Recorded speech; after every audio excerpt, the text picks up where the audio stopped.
Karibu tena mtazamaji. Leo naenda kuzungumzia kuhusu sehemu ya karatasi ya pili, nayo ni isimu jamii. Na isimu jamii leo naenda kuangazia sana sehemu ambayo ni istilahi mbalimbali za isimu jamii.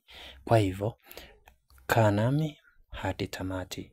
Kwa hivyo, naanza na istilahi ya kwanza ambayo ni lugha. Kwanza lazima tuelewe maana ya lugha, na lugha tutaweza kusema kwamba ni mfumo wa sauti nasibu ambazo zinatumiwa na wanadamu katika mawasiliano. Kwa hivyo mfumo wa sauti nasibu na hizi sauti zinaweza kutumiwa na wanadamu katika mawasiliano.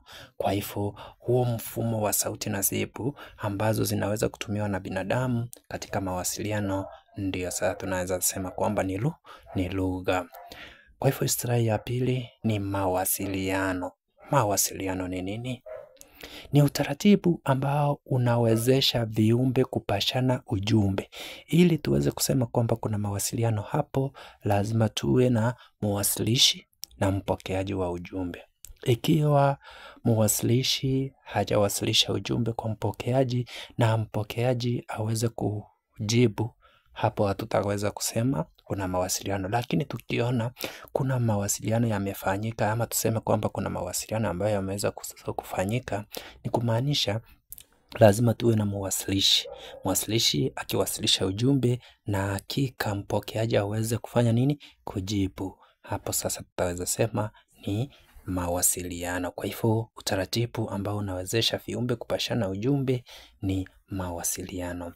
Istilahi ya tatu ni msimbo. Msimbo ni nini?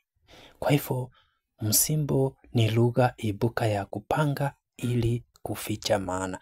Vijana wengi wanaweza tumia lugha ya sheng ili kuficha maana, kwa sababu maana yake imejificha. Kwa hivyo msimbo ni lugha ibuka ya kuficha maana. Istilahi ya nne ni lafudhi. Lafudhi ni nini? Lafudhi ni matamshi yanayojitokeza kwa mzungumzaji, na haya matamshi hutokana na athari ya lugha mame, jamii inayomzunguka au kasoro katika ala za matamshi.